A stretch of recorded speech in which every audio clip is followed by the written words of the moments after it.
Hello, welcome back to Parkitect. In today's video I'm working on the new January build challenge. This is the swinging coaster from the new DLC, Taste of Adventure. So this is just like last month's challenge where you get to play with a ride from the DLC without having it installed. You don't have to have it. So it's kind of nice that everybody gets to participate. Whoever wins the top 5 gets a key for the DLC and they get to enjoy the new DLC. I would like to also note that I did not make a video for the last build challenge for December, which was the River Rapids.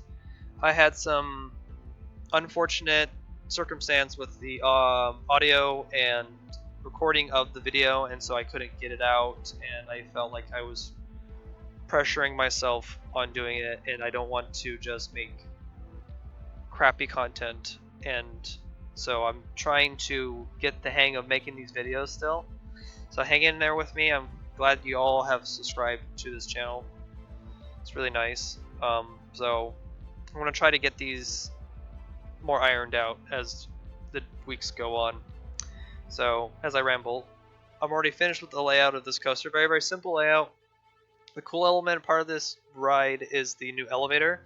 I think it's on the spinning coaster, swinging coaster, and I think it's the Wild Mouse coaster. So it adds another form of interest of an elevator. So that's what I decided to use. I knew right away that I wanted to decorate the lift of some way. So it's a very simple layout, nothing special about it except for the swinging cars. Here, I usually when I build a layout, I let it run for a little bit and see what the behaviors of the cars and do things like that. Add block breaks if I have to, if I can. Like over here on the top of this hill, I added a block break, gave me an extra car. So I felt like ridership for a ride is very important. Then continue. I don't know. I think ridership is important because it makes the value of the coaster more better, makes more money faster in a way. So simple things like that. I quickly named it Temple of Water because I wanted a temple theme for it first. And then when I opened the scenery window, Candyland and Adventure theme were locked, and that was kind of a disappointment. So I had to change things up and change the theming direction. And so I went for a nuclear power factory rundown because I have thoughts of making a nuclear power plant scenario. I don't know when I'm going to get to it, but I thought this was like a stepping stone to practice for it. And so that was the idea. So let's practice with making ruined factories or something. So I'm going to do it here. That's what I'm going to do. I did decide to disable Construction Anarchy this round. Because I wanted to try out challenging myself with Construction Anarchy off. Because when it's on, you kind of like spoiled in all its flexibility, and so I decided to turn that off and kind of go with it and see what I can do with it all off. So that's what we'll do, and just very simple work. I didn't realize how easy it was to place down walls and roofs because they're already locked to grid. When Construction Anarchy is on, they are free forming. It's kind of weird, but it works out in this build. It's kind of just regular shapes, squares, buildings, and then a smokestack of some sort. Here I'm building some nuclear dome things. I don't know what these are. They could be anything. I just noticed that they are on things like factories or something like that, or when I look at a factory from another video game, they kind of copy and do things. This might be a water tower. I don't know. I don't know what they are. There's something cool. Makes it industrial feeling. So that was the idea. Yeah, nothing really like special about this build. No, there's a lot of special things about this build. It's just more figuring out what a ruined place would be.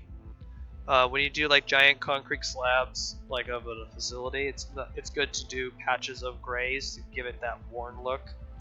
So it's kind of what I'm practicing here is the worn look.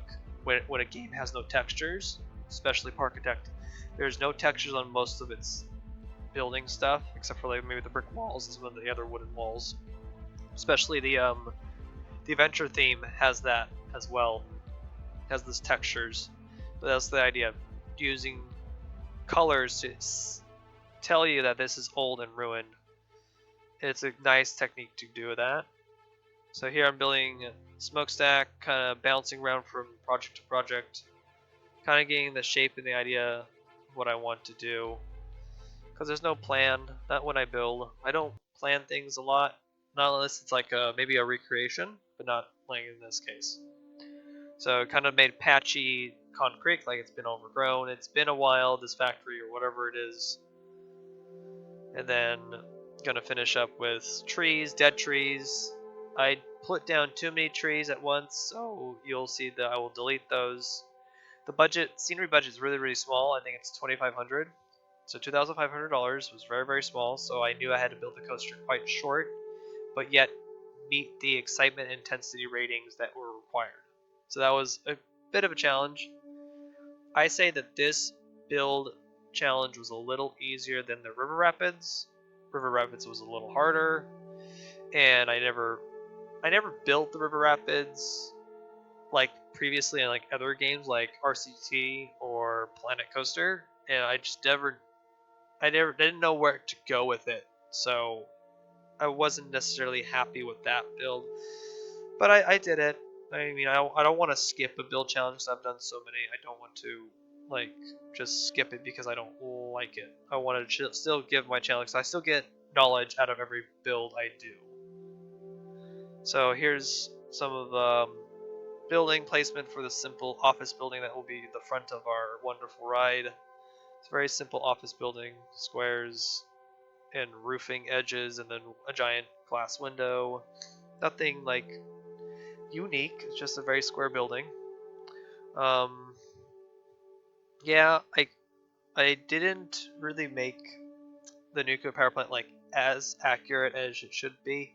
I made a very simple smokestack with a striped red and white pattern, kind of like his generic factories, kind of just in the middle.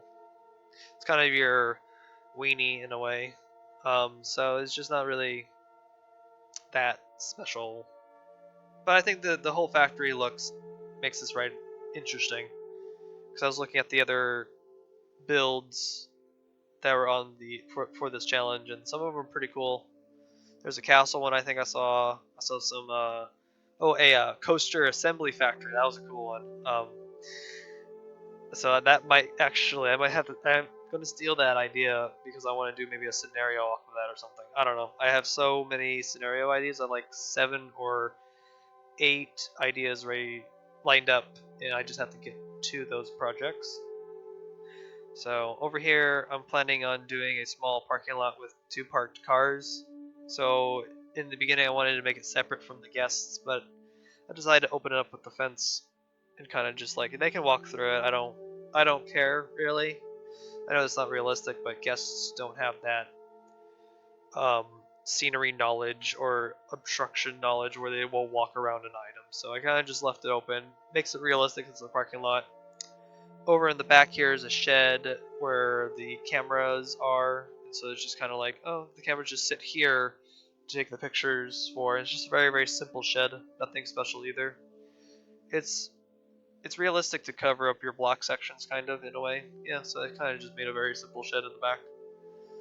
And oh, for crying out loud, I should have told you what the name of this ride was. The ride was I finally called it Nuke Inc. because it is nuclear based or something with nukes and nuclear material. I don't know. So it's just very plain name, Nuke Inc. Right here, I'm going to build the sign for Nuke Inc. So that's where you enter into and say, "Oh look, Nuke Inc. I'm going to go ride this interesting ride." I did leave a lot of openness to it so that you can build off of it if you wanted to. That's the idea when I build any build challenge. I want you to build off of it so it kind of like blends into your park wherever you plop it down. It's kind of the idea.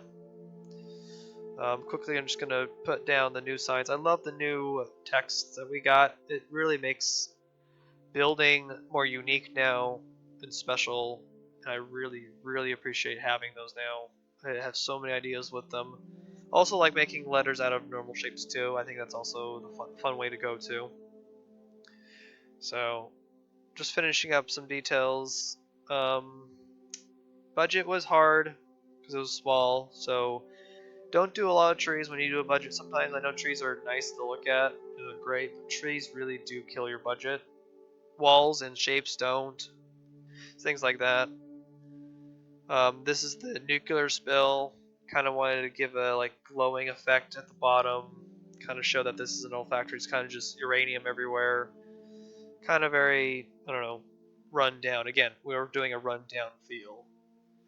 Up here, going to finish up with some of the AC units. I forgot that I was off of Construction Anarchy, so I was kind of trying placing the AC unit kind of offset because I wanted to use borders as the viaducts or the air ducts, and I was like, oh shoot, I need to go put them back. And Construction Anarchy has spoiled me so much, and man, that's bad.